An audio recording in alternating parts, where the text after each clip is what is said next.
and doing a little bit more things. And then I started doing events for people. And then I started working in a restaurant. And I went to China, and I worked in China in the Marriott over there. So you cooked Chinese food in a restaurant as well? In a hotel. In a hotel. So what is it, Americanized Chinese food? No, not at all. It was Chinese style Chinese food. That's right. Did you ever cook cat? They don't cook cats in China. I thought they ate cat. That cat was one of the things. They had dogs. It was a Jackie Chan thing. And that movie with Jackie Chan, he was like, I'll take the cat with the green beans. I was like, oh shit, did you just say cat with green beans?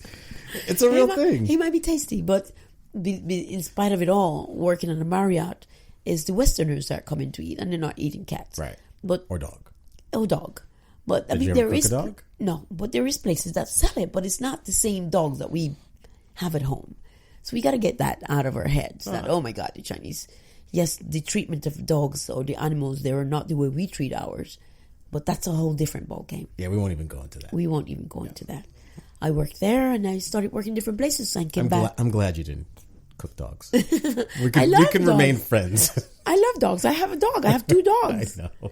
Are you kidding me? I would be crying. I would be like, was I'm stirring the pot. Except thinking about I have to pay my bills, so I really got to do this. But no, and then I traveled and I did that, and then I started cooking, and now I'm a chef. That's amazing. So look, we are done with these beers. Well, I'm done. I'm done, but it's just because I'm talking and you are not. I'm talking and you're drinking, looking at your like. Well, yeah. So give me a chance to drink now. Can I get a sip? Yeah. No, you could drink anytime you want. There's no limit. You can, have at it however you like. But we're going to take a quick break. Okay.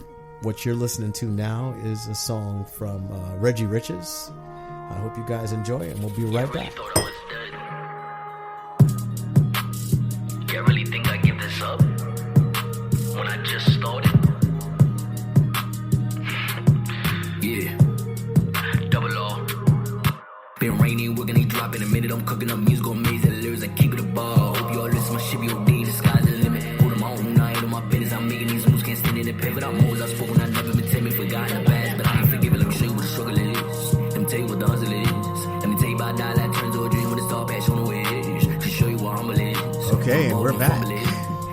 We're back with Ingrid Wright, former model, chef extraordinaire, whatever, teacher, love maker of food, a person who loves making food. Okay, so our next drink we have here is actually, again, I leaned. It's still technically kind of beer-esque, but I leaned sort of something wine-like. Winey, I guess. I don't know. I don't know what to say. But look, it's that, I guess you can call it as it would be like a fusion, something that kind of would fuse beer and wine together, but not made from grapes. So this is Angry Orchard Hard Cider. And this is 5% alcohol by volume. And it's... Oh, shit, I was supposed to let you open it. I kind of like that. That kind of turned me on even more. And then it's a little bit of... I like to do this a little bit. You get a little... It's ASMR. I don't know what ASMR actually means. Audio something, I imagine. We'll Google that in a minute and explain to you guys what exactly that means. Yeah. Maybe you guys can just kind of look it up for us and tell us. All right. So there's a bit apples inside of it. So this is made of all apples. Nothing but hard apples. Cider. Apples and yeast. That's it. All right. So it went to the fermentation. How many hops did it use? No, none. No hops. So you know that we have at home in my country where I'm from. Which one? Costa Rica or Jamaica? I am from Costa Rica only. Oh, I thought you were Costa Rican and Jamaican. My grandparents are from Jamaica, but I was born in Costa Rica. Okay. So we have something which is called chicha. Chicha? And we do it with pineapples. Oh, okay. And the pineapple skin. Okay. You put it into water and it ferments. Yeah, because the skin has yeast on it automatically. Exactly. So it makes that alcohol flavor. And I am What does chicha taste like? Is it good? Because I'm gonna make it. amazing. You can't make that anymore. Yeah, you can. No, Why not?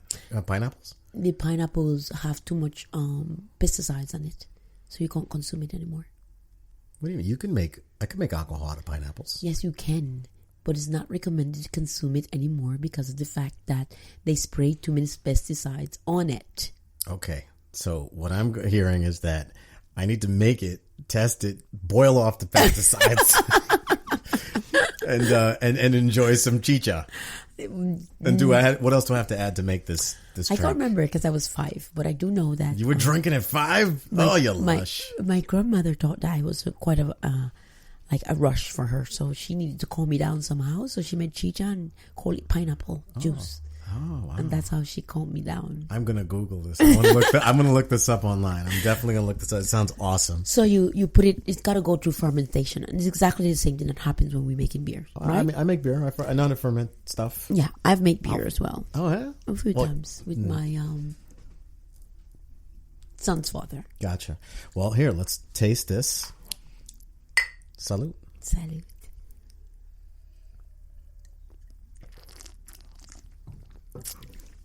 See, it's like a crisp. It's different. much lighter. Very light. Right. Not my favorite. It's not as strong. It's not strong. It literally tastes like apple juice, Yeah. but it's got 5% alcohol. So it's like apple juice with alcohol. So I can legally give this to my child. No. Never said anything like that. That's a big no. I was kidding. Funny story, though, that you mentioned that. I'm glad you did, because that's a nice little segue into Pastor Los's first cooking faux pas that he had. So, I like to dabble in cooking or chemistry, like as far as when I say chemistry, I mean like brewing beer or stuff like that. And I decided one day, I love chicken marsala. So I decided, hey, I'm going to make some chicken marsala for the family because I saw a bottle inside the liquor store, Marsala wine. Kind of read the instructions how to do it, half-assed it. Kind of read or just looked at the picture and said, I can do this. I like to look it up. So I made the chicken and then I had the mushrooms. I bought a can of mushrooms, even fresh mushrooms. I don't know why I didn't buy real mushrooms. Anyway, did a can. I don't think after this podcast you and I can talk anymore. Hey, listen, I was younger and I just didn't know better.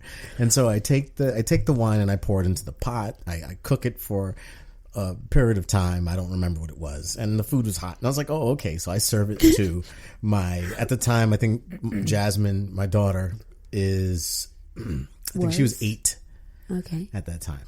So she's about 8 or 9 years old. And I make this plate and then I sit down. She's eating it. And she's like, oh, okay, Daddy. And then I'm eating it. I made the mashed potatoes with it and some gravy and all this stuff. It works. And I'm like, this tastes really kind of like it's biting. It doesn't taste like I imagine normally. And then my wife at the time comes home and she tastes it. She's like, whoa, this tastes like alcohol. This tastes like wine. I was like, does it? And my daughter looks at her. She's like, this is great. And just starts laughing.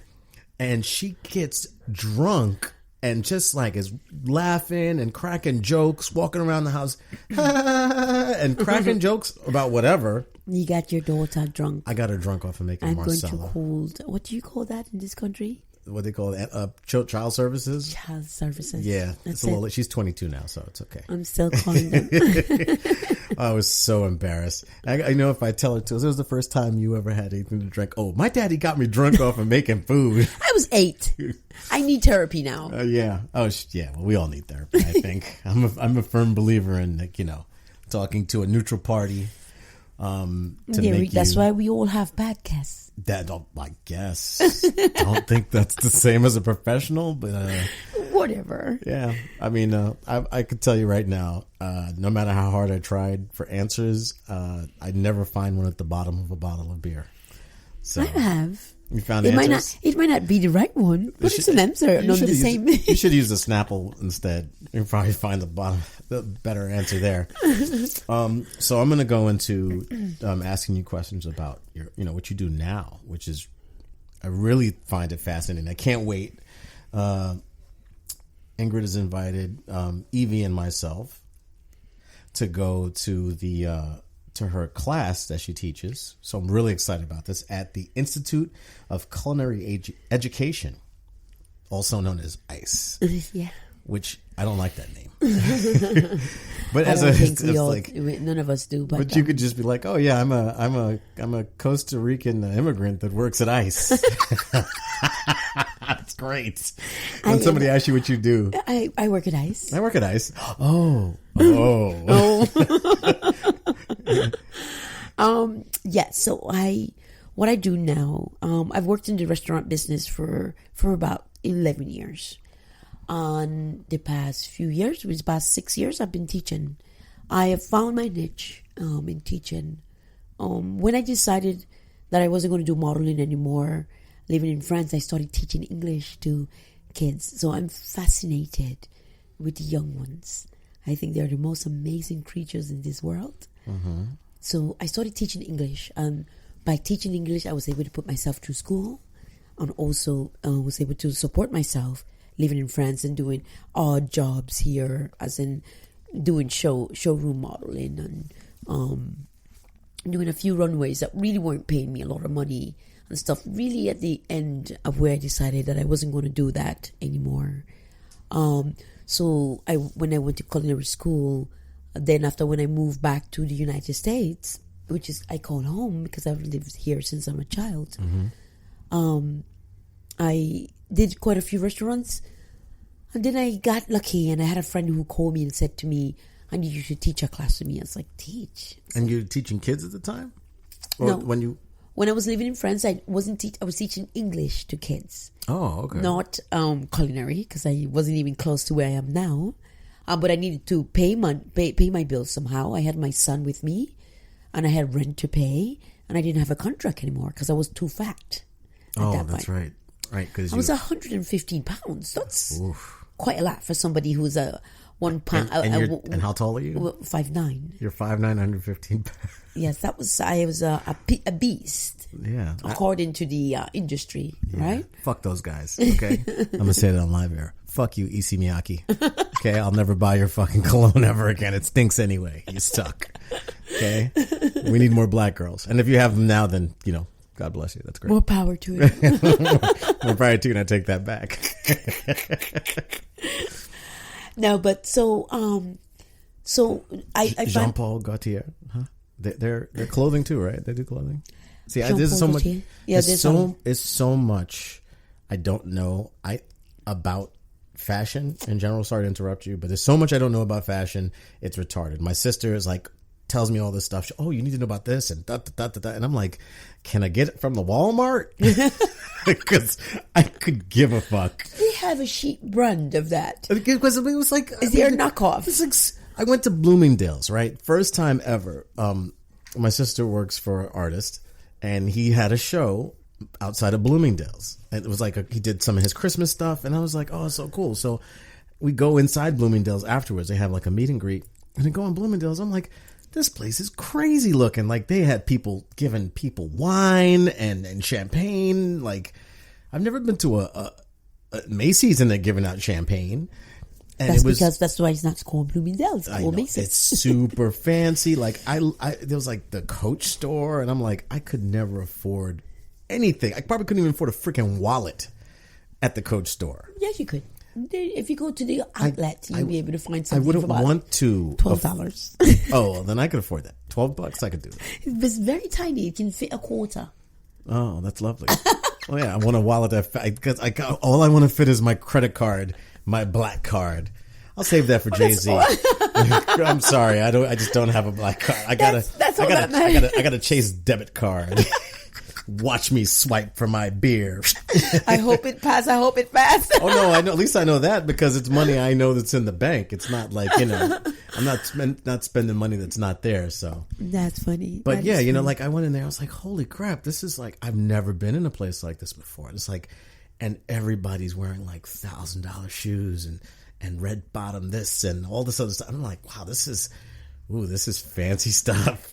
Listen, those red bottom shoes, they only look good when you're not wearing any clothes on.